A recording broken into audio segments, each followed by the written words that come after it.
Hey, what's happening, everybody out there in reseller land? My name is Jeff, and I hate that I have to make a video. I'm about ready to go out to a Filipino party with my wife, and I want to get this done because I feel it's important. I've kind of been procrastinating all day after watching Commonwealth's video. I have some thoughts. I actually called eBay, and I want to share with you what happened there. I did learn a few things, and yeah, we'll just see where this goes. I have been pounding the table in the last few weeks to month about some of the issues that are going on with eBay. Not because I don't like eBay. I mostly just post there.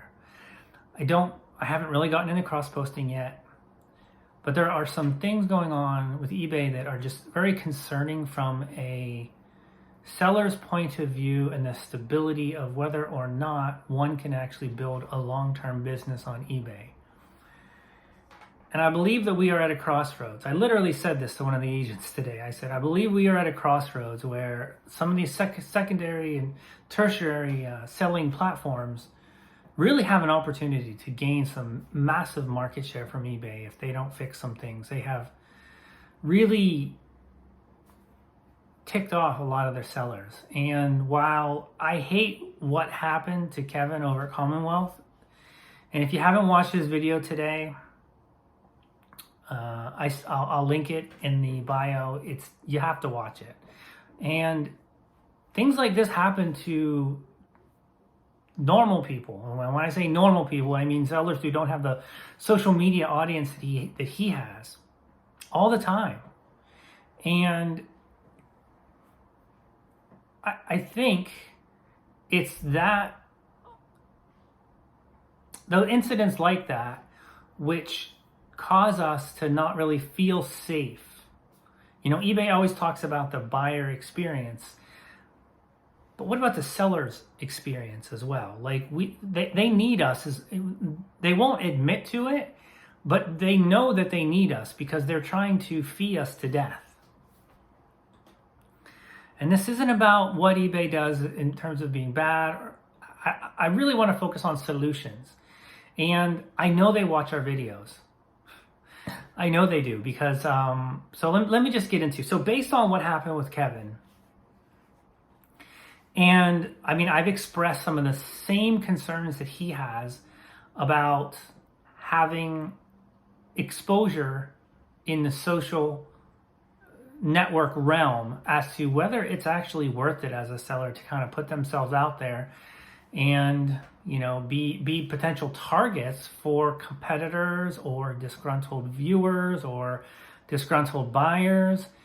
And for that reason, I'm probably going to be changing the content of my channel going forward. I don't know exactly what I'm going to be doing, but I'm going to be doing less what solds.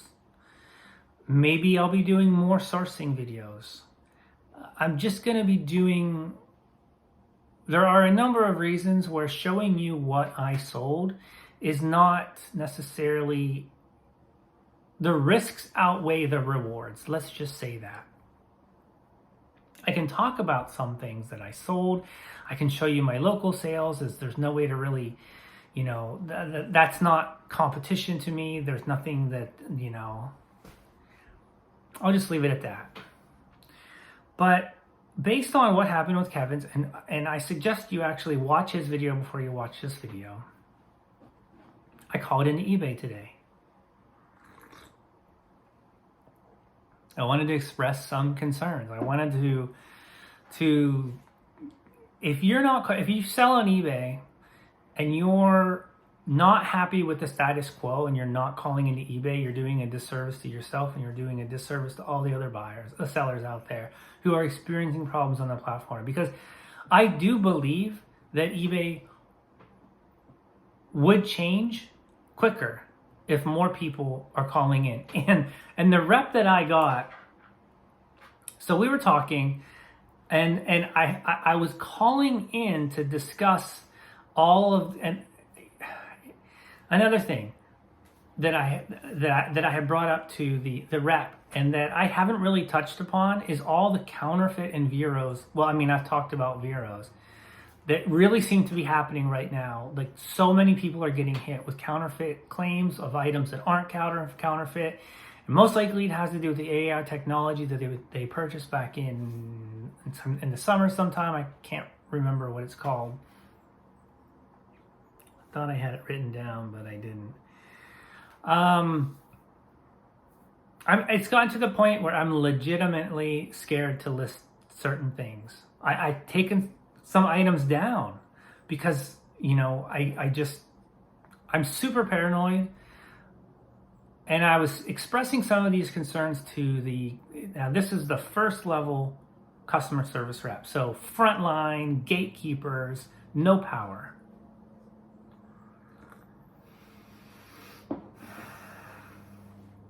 And so we're talking, and then he starts proceeding to tell me about an item that had been taken down from my store. And I'm like, well, I didn't get an item. I didn't get a notification from that. And he goes, and he was trying to tell me what's the item called? And he's like, well, I can't see it. I'm like, well, what do you mean you can't see it? He's like, well, it was taken down. I'm like, well, this is the problem. I said, because I was never given any notification. And so he looked further, and he finally found it. And it was a Stan Lee graphic novel. And I'm like, well, and he was talking about it being taken down for sexual reasons. And then he was also, you got to keep in mind, later I found out this was a very new employee. And then he was saying that it was taken down because it was priced too high for fair market prices. This is a graphic novel. And I'm like, okay. So he finally told me which one it was. And it was a graphic novel that somebody had inquired a week ago about why it was so expensive. It was $2,297. He messaged me and he's like, hey, why is this price so high? Is it signed? Is there something special about it? He's like, because I think it's like a $10 book. And I'm like, oh, I looked at it and I'm like, no, it's supposed to be $22.97.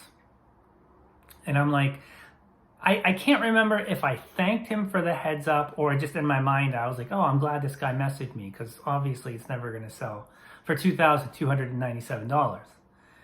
So I adjust it. I change it to $22.97. Don't think anything else about it. Last night, I noticed it's back to $2,200, basically $2,300. So I'm like, what the hell? Why is it back to that price?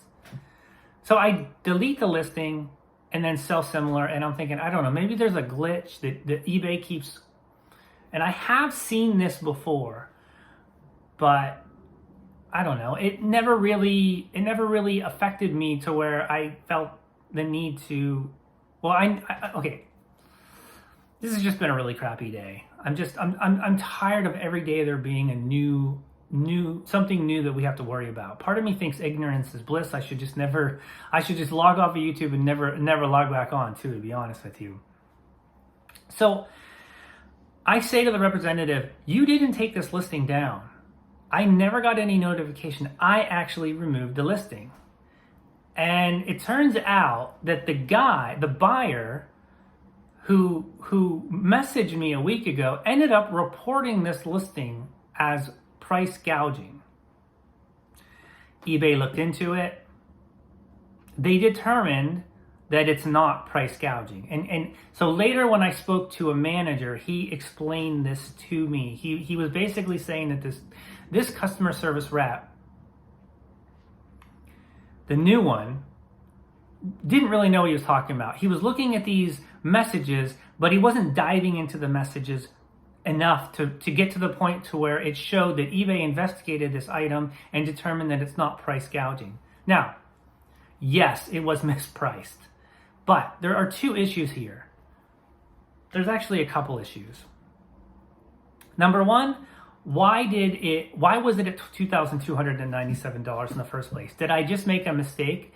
That's possible, but I know I fixed it. I know that I changed it because when I marked it back to $22.97, it showed that it was like, you know how like when you change something and it's in a sale, it'll reflect that, and it showed that it was like 98% off.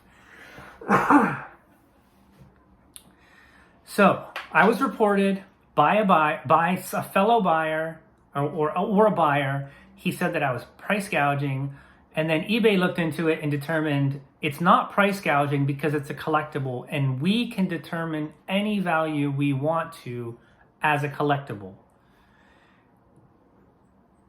If it would have been toilet paper or something that eBay had determined certain categories as being like you cannot price gouge on, like when stuff was happening with COVID. So that was fine and all. Now, I looked in my wife's store. I sorted highest to lowest, and I recommend all of you guys just double checking and make sure there's not anything crazy priced in your store. There were 4 items in my wife's store that were basically the same thing. Instead of like $44.97, it was $4,400. Maybe I'm just an idiot and I'm making these mistakes. So I ended up deleting those canceling those listings, and I'm gonna address those later. There's just been a lot going on today. Okay, and then the other issues were, apparently there were some other items that had been reported, like one that was due to like a sexual nature, but then eBay had looked into it and determined that it wasn't really of that nature. So obviously somebody had been reporting certain items in my store, and eBay has been looking into them behind the scenes, and then making the determination that there was nothing wrong. So is that what happened with Kevin's item? Did somebody report him as having a counterfeit item? Did somebody know that having a Harley Davidson patch on just a random generic black vest was wrong? Because it's really not wrong. I don't really see how labeling it as a black vest with patches on it makes any bit of that counterfeit. And the lack of explanation makes it difficult to learn from your mistakes. So again, as I was speaking with the initial frontline gatekeeper rep, let's just call him, and he was very new. So we were talking, and somehow the topic of YouTubers came up. And he was saying that he watches YouTube resellers, eBay resellers on YouTube. And so I asked him, ironically enough, which ones does he watch? The first one out of his mouth is Commonwealth Picker. The second one was Cha-Ching King, that I've never watched any of his videos, but I am aware of who he was. And the third one, I just could not understand what he's saying because his accent was very, very thick. It was like, rarely do I have this much problems in the communication barrier. I'm normally pretty good at it, but I just could not understand what he was saying. Okay, so another thing I want to talk to you guys about was I did get a little bit of clarification. So when I was transferred to the manager, he was very, very good. Like, I could tell he had been there for a long time. He was extremely knowledgeable. And he gave me some information about Veros that I had never heard before. And he kind of dispelled some myths of something that I had been told before, which makes more sense. So, and after having spoken with this guy, I actually feel like we as resellers have more to worry about with counterfeit claims than Vero claims, because it is very difficult for companies to get on the Vero list. Apparently, eBay does put up quite a bit of a resistance barrier for that, but I don't know that for a fact. But it is in their best interest to have less companies on the Vero list. But this is what I've learned. if you get a Vero, and I'm going to use my example for Bomber, if you sell any products that the Mad Bomber company currently sell, and you use the word Bomber in it, you will get a Vero. If you now. This is not what I got clarification today, but this is how I've understood it when it comes to patented and copyright words. If you were to use the word Bomber in reference to, say, a refrigerator, and Mad Bomber Company does not sell refrigerators, then you're okay. Me personally, I would just not use the word Bomber at all. So if you get a Vero, if you get your first Vero for using the word Bomber, and then you get another Vero for... So in the example, I was talking to the guy and I said, I have this plush. And let's say the phrase crazy googly eyes is copyrighted or patented or whatever. And you can't use it, but I didn't know that. And I labeled this crazy googly eyed plush. And I got a Vero for that. So I got 2 Veros, and let's say I got them on the same exact day. Does that count as 1 Vero each? Or does that count as 2 Veros? Because I keep hearing this, if you get 3 Vero violations, you get a 3-day suspension. If you get, and then if you have another one, then you might get a 7-day suspension. Now this guy was so clear. I could not believe that I was actually talking to somebody that was like giving me information, because it seems like they're so protective of the Vero information. But really, we need this information. Sometimes we need it just to sleep at night. So he was very clear. He said, if you get a Vero in one thing, that is one strike, one violation. They call it a warning, but it's really just, let's just say it's one violation for Bomber. And if you get one for crazy googly eyes, that would be 1. They're not added together. So, but if you do another listing with the word Bomber in it, then you would get a second violation. And I believe you would get I think that would be another warning. And then I think if you did it again, then you get a 3-day suspension. That is actually encouraging, because you would have to be kind of a complete idiot to not take note of your mistake and not use the word Bomber again. Now, he also said this. If you were to get a whole bunch of Veros in the same, like in a short period of time. So let's say you got you had a string of bad luck and you got like 4 or 5 Veros from all completely different related categories. They could review your account and kind of be like, what's up? And I said, okay, I'm like, that is fair. That is totally fair. I go, but from a seller's perspective, one of 2 things happened. Number 1, this seller got a bunch of merchandise, and it was sketch merchandise, and he listed it all. He listed a bunch of it, either knowingly or unknowingly. And then that's how he would get a bunch of Veros. Or, number 2, he has a very large store. I mean, I've got 4,000 items. I consider that a large store. And it was my intent to just keep growing it. And then my earnings would just go up and up and up. But as we all know, that might not just be the case of how things happen with eBay.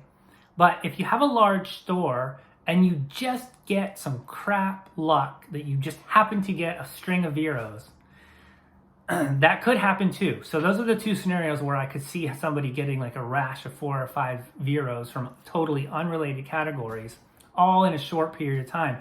I go, from a seller's perspective, it would be nice if we had the opportunity to plead our case from a common sense point of view. And from a common sense point of view, I mean, take a look at everything. Take a look at the seller's history. Take a look at how long he's been on the platform and the history and the types of items that they sell. And then speak with somebody from eBay who isn't judge, jury, and executioner, and then make a common sense standpoint, a common sense decision. Like, it's not too difficult to determine motivation. It's not too difficult to determine if something is blatant or it's just a mistake. And going back to Kevin's situation, I actually don't see anything wrong with what he did. And like I said, it would be nice if eBay could come out with an explanation and tell him, so he could tell us, so we could be better informed as sellers as to what the rules are. That's all we want.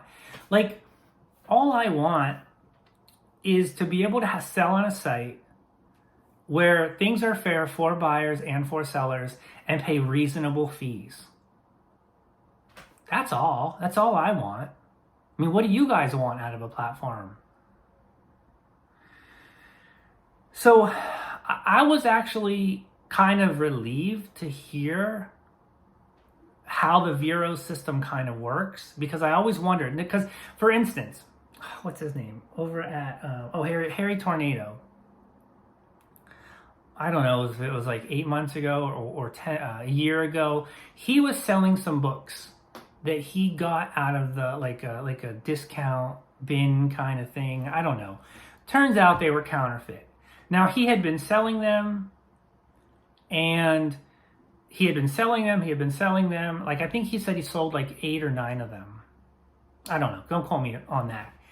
But this really bugged me, because I couldn't figure out how he would get a 3-day suspension over one violation.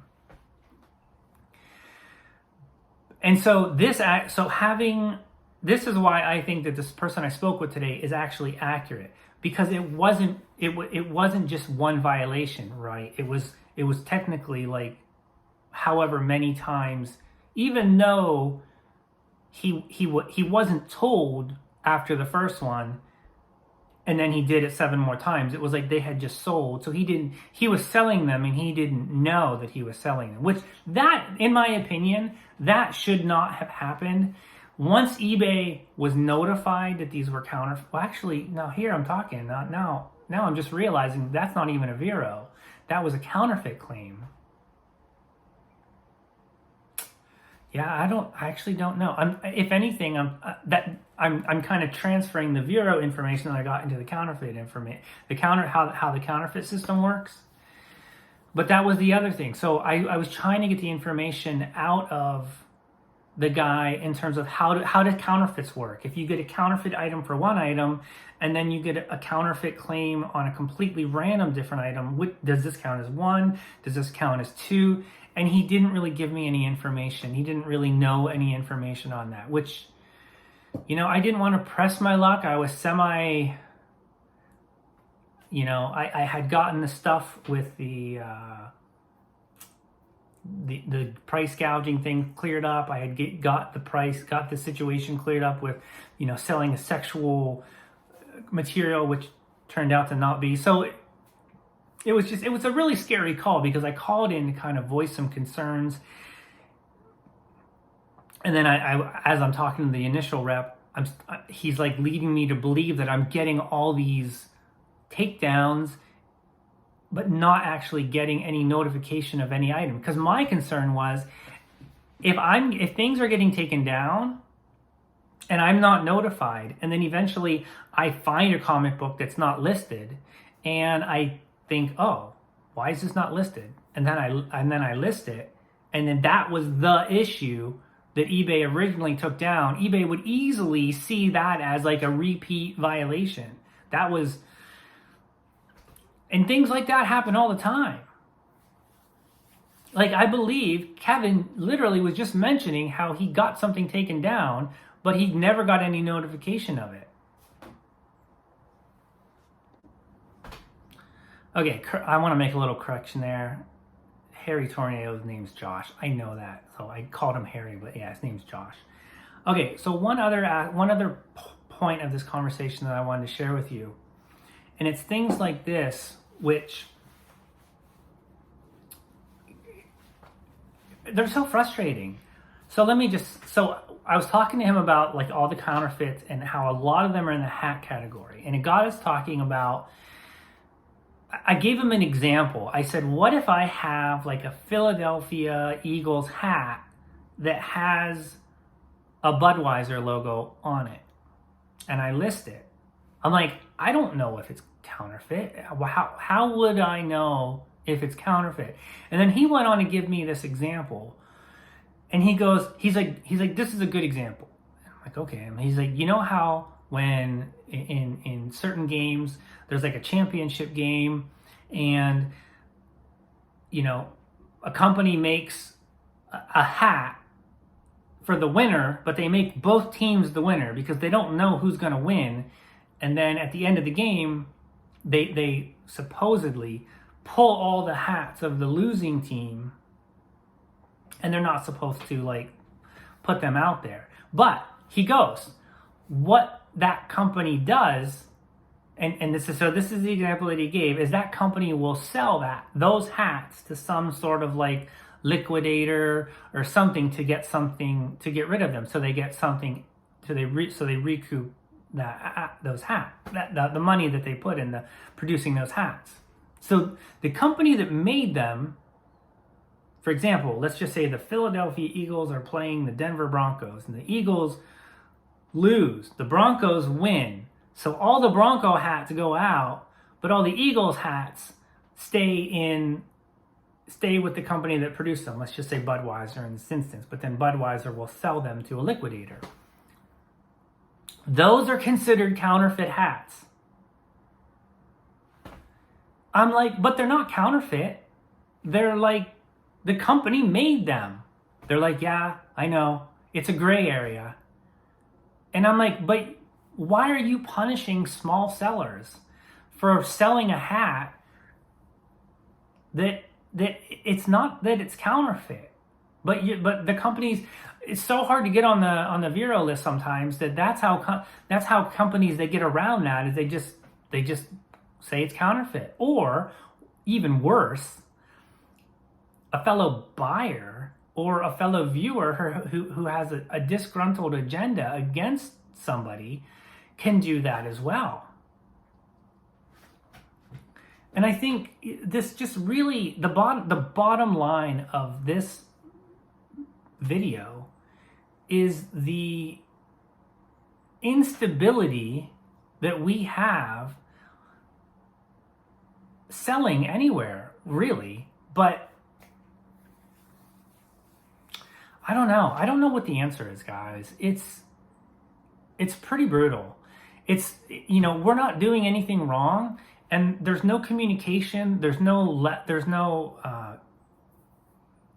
education, and it seems like a lot of sellers are you know, they're getting these counterfeit claims, and they're getting these notices, these Vero notices, and it's just like it keeps you up at night, and it makes you feel like you're one listing away for having all your income taken away. And that needs to change. Something needs to change. So let me know what you guys think. I don't know. There's just a lot going on in the community right now. There's just a lot. We're just at a really kind of scary time in reselling. You know, AI is really amping this up, I think. I don't know. I don't know what else to think as to why people... Now, I haven't even gotten any recent counterfeit claim. The last counterfeit claim I got was in April. And it was over a card game. And there's no way it was counterfeit. There's absolutely no way it was counterfeit. But you know, it was brand new. It was sealed. Nobody would counterfeit this thing. It's just the company didn't want me selling their merch. And yeah, I mean, let me know what you guys think. Let me know what you guys are finding. Like I said, it's not that I want to be critical of eBay. I want them to help us, treat us like infants. Treat what we don't know, we don't know. And it shouldn't be these 3 days. There's no reason his account should have been shut down for 3 days based on what he did. And if somebody that big can go through that. Anybody can. And a lot of times I find that people who watch, like, say, a video like this, they might think I'm just complaining or scaremongering or just being fearful over no legitimate reason. But lots of times it's not until something happens to you directly that you suddenly realize how serious and how quickly things can go sour. So all I can say is call into eBay. I know it's a pain. Call into eBay. The first frontline guy that I spoke with, he told me that he is receiving a ton of calls about people expressing concerns, complaints about the platform. You got to do it, guys. You really have to do it. I mean, or not. I mean, you don't have to do it. But the manager that I spoke with, he was very adamant about eBay does listen. I know it doesn't seem like they do. And he goes, there are certain, I'm not really going to do a good job of explaining it, but he said, like, there's, every complaint is like a drop of water in a cup, and then when the cup gets full, but basically he was saying they do have ways to expedite complaints that they are hearing more of. So yeah, I don't know. Ask questions, express concerns, be eloquent, be courteous. You catch more flies with honey. Try to, convey the seriousness of how important this matter is, because if we don't, things are going to get worse. And I don't think we can stand too many words. Like, I haven't even touched upon what Arena Vision was talking about last night in his video about store, pay-per-click. I'll address it real quick. So there's something that eBay is rolling out in a beta test where you can basically pay to promote your store on a per-click. It's like Google pay-per-click. Personally, I don't think that that's ever going to be a thing. I mean, part of me is like, well, hey, if my competitors, like fellow sellers, want to empty their bank accounts promoting their store for, trying to get somebody to click on something, being charged, 70 cents to however a couple dollars, just to get somebody to come to your store. And then once they're at your store, they're most likely going to click away on one of the promoted listing ads on your store. So you've just paid to bring somebody to your store for them just to click on and go shop somewhere else.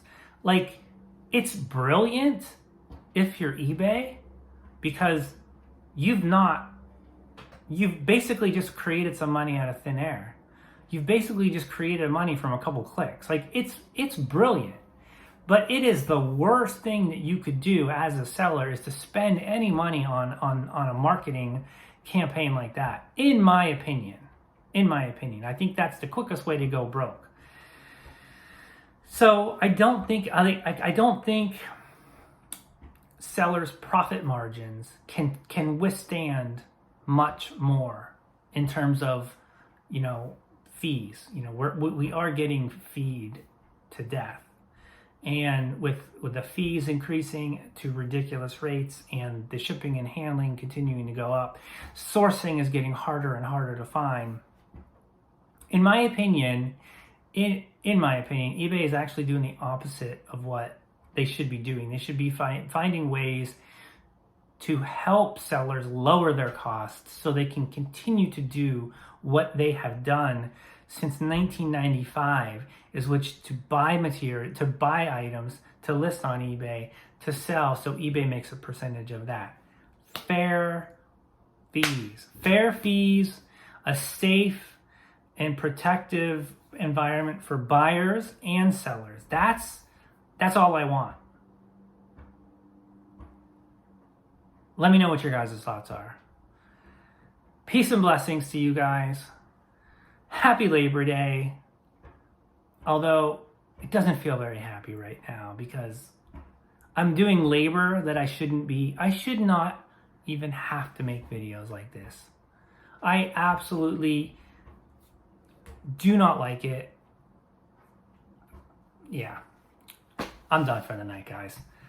I'm signing off. Please feed that YouTube algo. I would very much appreciate it. We'll talk to you soon.